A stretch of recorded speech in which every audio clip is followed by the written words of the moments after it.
Hello friends, ઇંગરાજ કિચનમાં તમારું સ્વાગત છે। આજે આપણે બનાવીશું ચણાની દાળ અને પાલકનું પૌષ્ટિક અને ખૂબ જ સ્વાદિષ્ટ શાક। આને બનાવવું ખૂબ જ સહેલું છે। જો તમને મારી રેસીપી પસંદ આવે તો મારા વિડીયોને લાઇક કરજો, શેર કરજો અને મારી ચેનલને સબસ્ક્રાઈબ કરજો। તો ચાલો રેસીપી સ્ટાર્ટ કરીએ। આના માટે આપણે લગભગ 3/4 કપ ચણાની દાળ લીધી છે।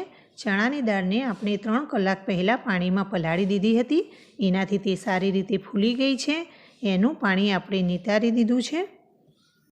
હવે ચણાની દાળને કુકરમાં ઉમેરી દઈએ।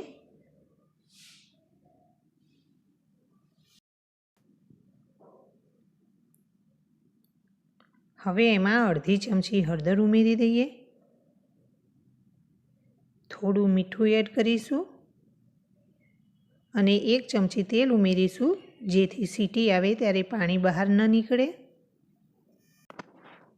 હવે લગભગ 1.5 કપ જેટલું પાણી ઉમેરી દઈએ। પાણી વધારે નથી ઉમેરવાનું। હવે કુકરનું ઢાંકણ બંધ કરી મીડિયમ ટુ હાઈ ફ્લેમ પર 2 સીટી થવા દઈશું। 2 સીટીમાં દાળ સારી રીતે ચડી જશે, કેમ કે આપણી દાળને આપણે પલાળીને લીધેલી છે। 2 સીટી થઈ ગઈ છે અને કુકરનું ઢાંકણ ખોલીને જોઈએ। હવે આપણે દાળને ચેક કરી લઈશું। તો દાળ સારી રીતે મેશ થઈ જાય છે અને એક દાણો અલગ અલગ પણ દેખાય છે। આપણે આ રીતની જ દાળ જોઈએ। હવે આપણે એક પેન લઈશું। એમાં આપણે 3 મોટી ચમચી તેલ એડ કરી દઈએ। તેલ ગરમ થાય પછી એમાં અડધી ચમચી જીરું એડ કરીશું, થોડી હિંગ એડ કરી દઈએ, 1 તમાલપત્ર એડ કરીશું અને 3 લવિંગ એડ કરી દઈએ અને આ બધું જ આપણે સાતળી લઈએ। મસાલા સતળાઈ ગયા છે। હવે આપણે એમાં 2 મીડિયમ સાઇઝની ડુંગળીને એકદમ ઝીણી સમારીને એડ કરી દઈએ અને ડુંગળીને 3 થી 4 મિનિટ માટે હાઈ ફ્લેમ પર ચડવા દઈશું। આપણે આને બ્રાઉન નથી કરવાની, બસ તે સારી રીતે સોફ્ટ થઈ જાય। આપણી ડુંગળી સોફ્ટ થઈ ગઈ છે। હવે અહીં આપણે 7 થી 8 લસણની કળીને બારીક કટ કરીને ઉમેરીશું। સાથે 1 લીલા મરચાંને કટ કરીને ઉમેરીએ।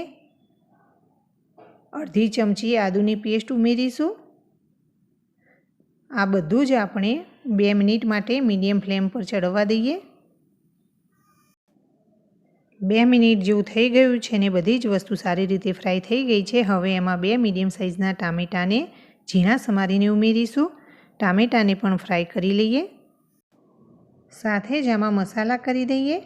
થોડું મીઠું એડ કરી દઈશું। મીઠું આપણે દાળમાં પણ ઉમેરેલું છે। 1 ચમચી ધાણા જીરું પાવડર, 1 ચમચી લાલ મરચું પાવડર અને 2 પિંચ હળદર એડ કરી દઈશું। મસાલાઓને ટામેટાં સાથે સારી રીતે મિક્સ કરી લઈએ। અડધી ચમચી કસૂરી મેથી એડ કરી દઈશું। 2 મિનિટ માટે ચડવા દઈએ। એમાં આપણે થોડું પાણી એડ કરી દઈએ, જેથી આપણા મસાલા બળી ન જાય।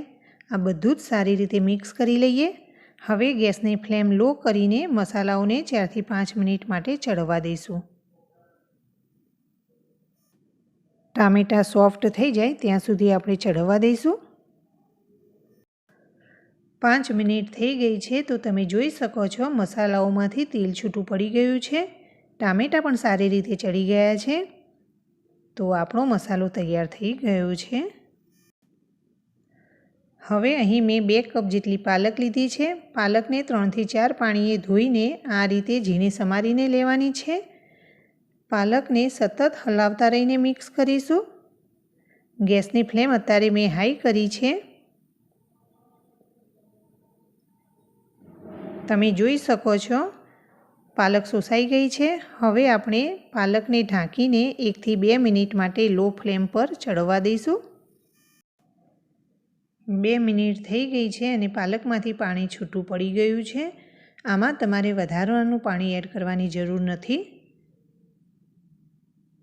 હવે આમાં દાળને પાણીની સાથે જ એડ કરી દઈશું।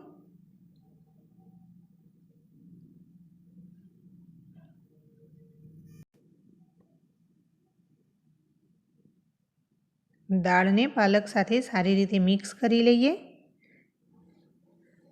તો દાળ અને પાલક સારી રીતે મિક્સ થઈ ગયા છે. હવે આપણે આને ખુલ્લું જ 4 થી 5 મિનિટ માટે ચડવા દઈશું.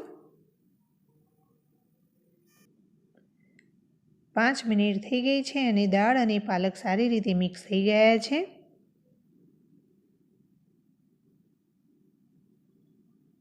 હવે આપણે એમાં અડધી ચમચી ગરમ મસાલો ઉમેરી દઈએ અને થોડી કોથમીર ઉમેરીશું. સારી રીતે મિક્સ કરી લઈશું. તો તમે જોઈ શકો છો આપણી દાળ પાલકનું શાક તૈયાર છે. એને આપણે એક બાઉલમાં લઈ લઈએ. હવે આ શાકનો ટેસ્ટ વધારવા માટે એમાં ઘીનો વઘાર કરીશું. તો એ માટે વઘારિયામાં 1 ચમચી ઘી લઈશું. ઘી ગરમ થાય પછી એમાં 1/4 ચમચી જીરું એડ કરી દઈએ. 1 લીલું મરચું એડ કરીશું. 1 સૂકું લાલ મરચું એડ કરી દઈએ.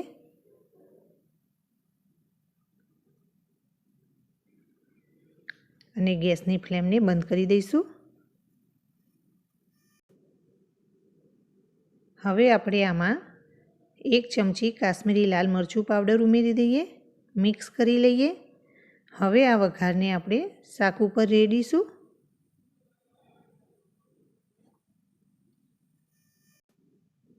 આ ઉપરથી વઘાર કરવો બિલકુલ ઓપ્શનલ છે, પણ આનાથી શાકનો ટેસ્ટ એકદમ ડબલ થઈ જશે. તો આપણી ચણા દાળ પાલકનું એકદમ ટેસ્ટી શાક તૈયાર છે. તમે પણ જરૂરથી એકવાર આ રેસીપી ટ્રાય કરજો. અને મારી રેસીપી પસંદ આવે તો મારા વિડીયોને લાઇક કરજો, શેર કરજો અને મારી ચેનલને સબસ્ક્રાઈબ કરજો. Thank you for watching.